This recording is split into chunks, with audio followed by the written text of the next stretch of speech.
যারা যারা বাপের বাড়িতে আছেন মহিলা মানুষ তারা রেডি হয়ে যান গা, ধান কাটার সময় হয়েছে। আপনার শ্বশুর বাড়িতে এখন যাইতে হইব। এতদিন আপনি বাপের বাড়িতে আছেন, থাকতেছেন, খাইতেছেন, সমস্যা নাই। কিন্তু এখন দেওয়ার সময় হয়ে গেছে গা, বাইক কামের সময় হয়েছে।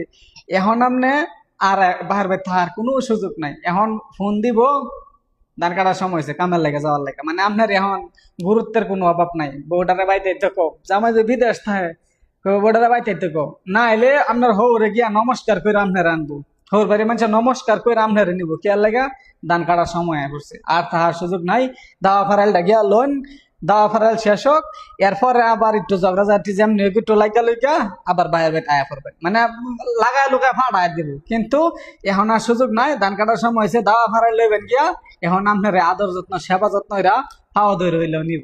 অতএব খাইয়াতে বাহির শরীর স্বাস্থ্য বানাইছেন, দান দুন লইয়া গিয়া আবার একটু ঠিকঠাক হইয়া শরীরটারে হুগাই আইন, বুঝছেন কোনটা বেশি রেডি হয়ে যান গিয়া। যদি আপনার অর্ডার নাও আইয়ে আজ কাল্লা আপনার ফোন আয়া পড়বো যে দাওয়া লোয়ার লাগা আপনার শ্বশুর বাড়ি যাইতে, বুঝছেন কোনটা কইছি।